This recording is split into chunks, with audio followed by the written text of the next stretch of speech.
ينفس فجر اليقين رمضان رمضان كريم يمهد قلب الحنين نحمده ونصلي على رسوله الكريم أما بعد আমার প্রিয় মুসলিম উম্মাহ এবং দিনদার ভাই ও বোনেরা, আসসালামু আলাইকুম ওয়া রাহমাতুল্লাহ। অসংখ্য শুকরিয়া সেই রবের যিনি আমাদেরকে পবিত্র মাহে রমাদানের মতো এমন একটি ফজিলতপূর্ণ মাস দান করেছেন যা মুমিনের বসন্তকাল। রমাদান কেবল একটি মাস নয়, বরং এটি একটি রুহানি রিচার্জ স্টেশন। এখান থেকে অর্জিত ঈমানের শক্তি দিয়ে আমাদের বাকি 11 মাস চলতে হয়। কিভাবে আমরা এই মাস থেকে প্রকৃত অর্থে উপকৃত হতে পারি সে বিষয়ে এখানে কয়েকটি দিক নির্দেশনা কোরআন ও সুন্নাহের আলোকে পেশ করছি ইনশাআল্লাহ। 1. ইখলাসপূর্ণ নিয়ত ও মানসিক প্রস্তুতি। যে কোনো ইবাদতের প্রাণ হলো নিয়ত, তাই আমরা যেন প্রথাগতভাবে রোজা না রেখে আল্লাহকে পাওয়ার আকাঙ্ক্ষায় রোজা রাখি।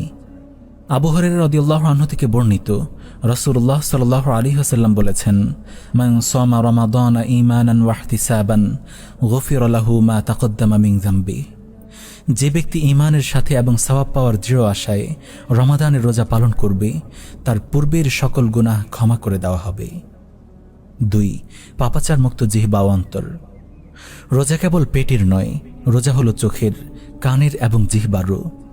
রমাদান থেকে উপকৃত হওয়ার বড় শর্ত হল নিজেকে সব ধরনের অনর্থক ও গুনাহের কাজ থেকে গুটিয়ে নেওয়া। তাই গীবত, মিথ্যা বলা এবং ঝগড়া বিবাদ থেকে দূরে থাকুন।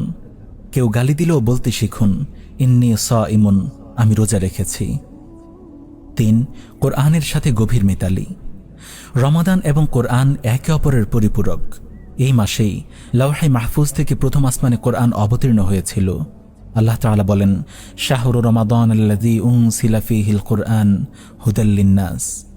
রমাদান মাসই সেই মাস যাতে মানুষের দিশারি হিসেবে কোরআন অবতীর্ণ হয়েছে। সুতরাং আমরা প্রতিদিন অন্তত এক পারা তেলাওয়াত করা এবং সম্ভব হলে কিছু অংশের অর্থ ও তাফসির অনুধাবন করার চেষ্টা করবে ইনশাআল্লাহ। 4. কিয়ামুল লাইল বা তারাবি। দিনের সিয়ামের পাশাপাশি রাতের কিয়াম মুমিনের মর্যাদা বাড়িয়ে দেয়। গভীর রাতে আল্লাহর দরবারে চোখের পানি ফেলা এবং নিভৃতে ক্ষমা চাওয়ার চেয়ে বড় পাওয়ার কিছু হতে পারে না। তাই তারাবি এবং শেষ রাতে তাহাজ্জুদের মাধ্যমে আল্লাহর সাথে সম্পর্ক দৃঢ় করা উচিত। 5. দান সাদাকা ও সামাজিক দায়িত্ব। রাসূলুল্লাহ সাল্লাল্লাহু আলাইহি ওয়াসাল্লাম সারা বছরই দানশীল ছিলেন, কিন্তু রমাদান এলে তার দানের হাত প্রবাহিত বায়ুর চেয়েও দ্রুতগামী হতো। তাই আমাদের উচিত অসহায়দের ইফতার করানো এবং যাকাত ও সাদাকার মাধ্যমে অভাবীদের পাশে দাঁড়ানো। মনে রাখবেন, একজনের ইফতারের ব্যবস্থা করলে আপনি তার সমান সওয়াব পাবেন, অথচ তার সওয়াব কমবে না। বিশেষ করে আলায়ে কালিমাতুল্লাহর জন্য দান সাদাকাও যেন আমাদের জন্য হয় রমাদানের ফজিলত অর্জনের অনন্য উপায়। প্রিয় মাজলুম ভাই ও বোনদের যেন এই রমাদানে আমরা ভুলে না যাই। 6.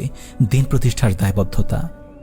রমাদান আমাদের শুধু ব্যক্তিগত ইবাদতে সীমাবদ্ধ রাখে না, বরং সমাজে ন্যায়, সত্য ও কল্যাণ প্রতিষ্ঠার দায়িত্ব স্মরণ করিয়ে দেয়। দিনের আলো নিজের ভেতর জ্বালিয়ে তা পরিবার, সমাজ এবং সর্বোপরি গোটা রাষ্ট্রের মাঝে ছড়িয়ে দেওয়া, এটাই তো একজন মুমিনের মূল মিশন। রমাদানের ঐতিহাসিক ঘটনাগুলোর মধ্যে অন্যতম হল বদরের ঘটনা। সংখ্যায় অল্প, অস্ত্রে দুর্বল হয়েও সাহাবীরা বিজয়ী হয়েছিলেন, কারণ তাদের শক্তি ছিল ঈমান, তাওয়াক্কুল এবং আল্লাহর উপর পরিপূর্ণ আত্মসমর্পণ। এভাবে রমাদান আধ্যাত্মিকতা এবং দ্বীনি দায়িত্বকে একসুতোয় গাঁথে। রমাদানকে কেন্দ্র করে আমাদের এই উভয় শিক্ষাই গ্রহণ করতে হবে। সবশেষে বলবো, রমাদান আমাদের জীবনে বারবার আসে, কিন্তু আমরা জানি না এটাই আমাদের শেষ রমাদান কিনা। তাই এই মাসে আমাদের রুটিন হওয়া উচিত কম ঘুমানো ও কম কথা বলা, বেশি বেশি তাওবা ও ইস্তেগফার করা, বেশি বেশি কোরআন তেলাওয়াত এবং ইবাদতে সময় অতিবাহিত করা, শেষ দশকের বিজয় রাতে শবে কদর তালাশ করা। আল্লাহ তাআলা এই রমাদানকে আমাদের জীবনের মোড় পরিবর্তনের ওসিলা হিসেবে কবুল করুন এবং আমাদের সকলকে জান্নাতের রায়্যান দরজা দিয়ে প্রবেশ করার তৌফিক দান করুন। আমিন ইয়া রাব্বাল আলামিন।